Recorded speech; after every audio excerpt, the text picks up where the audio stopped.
DSP Sandipon Garg আৰু এই মুহূৰ্তত ভিডিও দেখুৱাই আছো Sandipon Garg CIDৰ কাৰ্যালয়ত হাজিৰ হৈছে 11 বজাৰ নিৰ্ধাৰিত সময় প্ৰদান কৰা হৈছিল আৰু 11 বজাৰ পূৰ্বেই CIDৰ কাৰ্যালয়ত জেৰাৰ সন্মুখীন হ'বলৈ হাজিৰ হৈছে DSP Sandipon Garg যিগৰাকী Sandipon Gargৰ নাম কাঢ়িছিল শ্যামকানু মহন্ত আৰু সিদ্ধাৰ্থ শৰ্মাই SITৰ জেৰাত নাম লৈছিল Sandipon Garg আৰু শেখৰ জ্যোতি গোস্বামীৰ আৰু অৱশেষত Sandipon Garg CIDৰ কাৰ্যালয়ত দ্বিতীয়বাৰলৈ হাজিৰ হোৱা পৰিলক্ষিত হৈছে এয়া Sandipon Garg জুবিন গাৰ্গৰ সম্বন্ধীয় ভাতৃ হিচাপে জনা যায় এইগৰাকী Sandipon Garg যিগৰাকী Sandipon Garge জুবিন গাৰ্গে সাগৰত পানীত ককবকাই থকা মুহূৰ্তত ইয়াতখনত উপস্থিত আছিল কিন্তু বচাবলৈ চেষ্টা কৰা নাছিল আৰু এইগৰাকী Sandipon Gargক এতিয়া জেৰা চলাবলৈ দ্বিতীয়বাৰলৈ CIDৰ কাৰ্যালয়লৈ SIT তলব কৰিছে 11 বজাৰ সময় প্ৰদান কৰিছিল আৰু 11 বজাৰ পূৰ্বেই এইদৰে CIDৰ কাৰ্যালয়ত হাজিৰ হোৱা পৰিলক্ষিত হৈছে এইগৰাকী DSP Sandipon Garg DSP Sandipon Garg Zubeen গাৰ্গৰ সৈতে সিংগাপুৰলৈ গৈছিল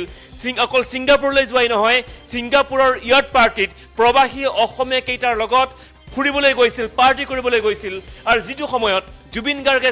সিংগাপুৰৰ ভাৰত মহাসাগৰৰ পানীত ককবকাই আছিল সেই সময়ত ইয়াতখনত হাঁহি হাঁহি চাই আছিল ভাতৃ Sandipon Garge আৰু Sandipon Gargক খুদপুছৰ বাবে দ্বিতীয়বাৰলৈ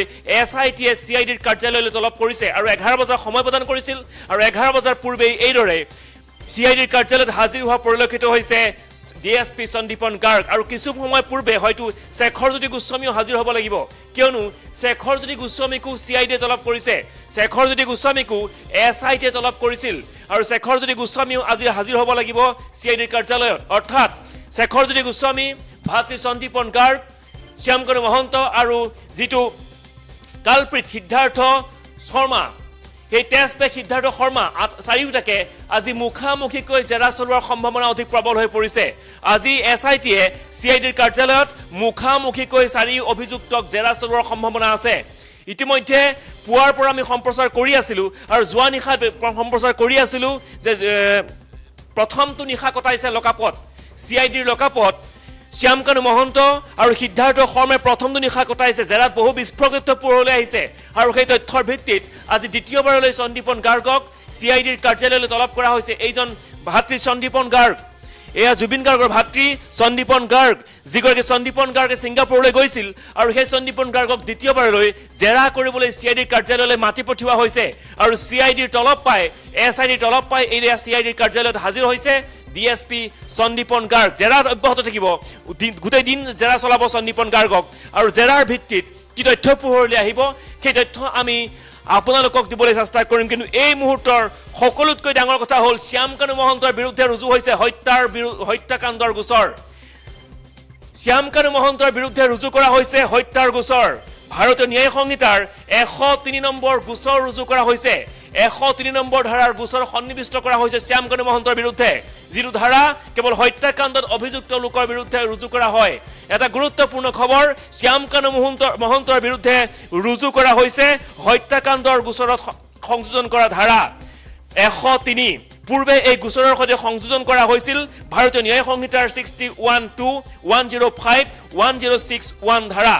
গুৰুত্বপূৰ্ণ কথা যে ভাৰতীয় ন্যায় সংহিতাৰ 103 ধাৰাত যদি কোনো ব্যক্তি দোষী সাব্যস্ত হয় তেনে তেওঁ আজীৱন কাৰাবাস অথবা ফাঁসি পৰ্যন্ত হ'ব পাৰে আপোনালোকে কমেন্টত জনাওক যদি এই 103 ধাৰাত অভিযুক্ত শ্যামকানু মহন্ত দোষী সাব্যস্ত হয় তেতিয়াহলে শ্যামকানু মহন্তৰ কি শাস্তি হ'ব ফাঁসি হোৱাটো বিচাৰে নে যাৱজ্জীৱন কাৰাদণ্ডৰে দণ্ডিত হোৱাটো বিচাৰে গুৰুত্বপূৰ্ণ খবৰ এই মুহূৰ্তত লৈ আহিছিলো অৱশেষত শ্যামকানু মহন্তৰ বিৰুদ্ধে ৰুজু হৈছে ভাৰতীয় ন্যায় সংহিতাৰ 103 নম্বৰ ধাৰা যিটো ধাৰাৰ ভিত্তিত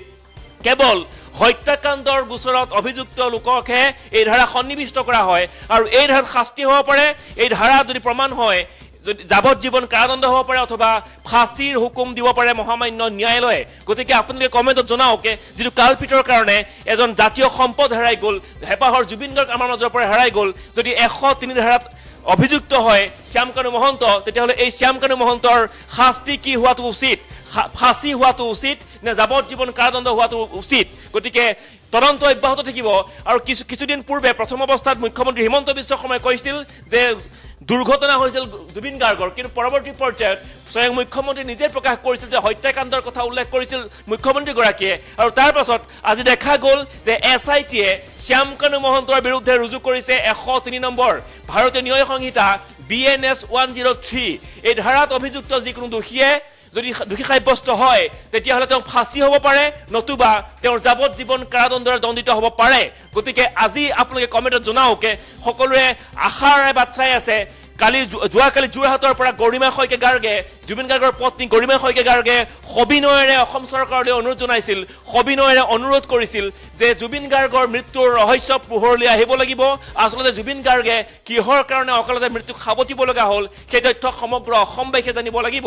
আৰু তাৰ পাছতে দেখা গ'ল যে SITয়ে শ্যামকানু মহন্তৰ বিৰুদ্ধে ৰুজু কৰিলে 103 পূৰ্বে 8টা ধাৰা সন্নিৱিষ্ট কৰা হৈছিল আৰু আজি পুনৰ 103 ধাৰা BNS ভাৰতীয় ন্যায় সংহিতাৰ 103 ধাৰা ৰুজু কৰা হ'ল এই ধাৰাত অভিযুক্ত যিকোনো দোষীয়ে যদি দোষী সাব্যস্ত হয় তেতিয়াহ'লে তেওঁৰ ফাঁচি নতুবা যাৱজ্জীৱন কাৰাদণ্ডৰে দণ্ডিত হ'ব পাৰে গতিকে আপোনালোকে কমেণ্টত জনাওক কমেণ্ট বক্স খোলা আছে যে এইকেইটা কালপ্ৰিট শ্যামকানু মহন্ত আৰু সিদ্ধাৰ্থ শৰ্মাৰ শাস্তি কেনে হোৱাটো উচিত তেওঁলোকৰ যাৱজ্জীৱন কাৰাদণ্ড অথবা ফাঁচি কি শাস্তি হোৱাটো উচিত কিয়নো সমগ্ৰ অসমবাসীয়ে আশাৰে বাট চাই আছে কিন্তু হেঁপাহৰ জুবিন গাৰ্গ আমাৰ মাজৰ পৰা হেৰাই গ'ল যোৱাকালি লক্ষ লক্ষ জনতা যোৰহাটলৈ ওলাই আহিল যোৰহাটৰ যি ৰাজহুৱা খেলপথাৰ সেই খেলপথাৰলৈ সকলো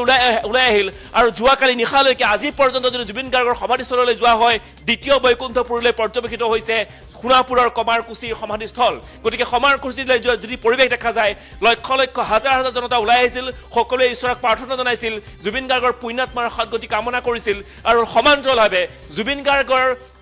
যিকেইটা কালপিটে জুবিন গাৰ্গক মৃত্যুৰ মুখলৈ ঠেলি দিলে সেই কালপিট কেইটাৰ কঠোৰৰ পৰা কঠোৰতম শাস্তি হওক আমিও দাবী জনাইছো যে জুবিন গাৰ্গক যিকেইটা কালপিটে মৃত্যুৰ মুখলৈ ঠেলি দিলে সেই কালপিট কেইটাক কঠোৰৰ পৰা কঠোৰ শাস্তি প্ৰদান কৰক মহামান্য আদালতে আৰু আজি লক্ষণীয়ভাৱে সকলোকে দিব পৰা ভাল খবৰটো হ'ল যে শ্যামকানু মহন্তৰ বিৰুদ্ধে ৰুজু কৰা হ'ল ভাৰতীয় ন্যায় সংহিতাৰ 103 নম্বৰ গোচৰ আৰু এই ধাৰা যদি দোষী সাব্যস্ত হয় তেনেহ'লে শ্যামকানু মহন্তৰ যাৱজ্জীৱন কাৰাদণ্ড অথবা ফাঁচি হোৱাটো প্ৰায় নিশ্চিত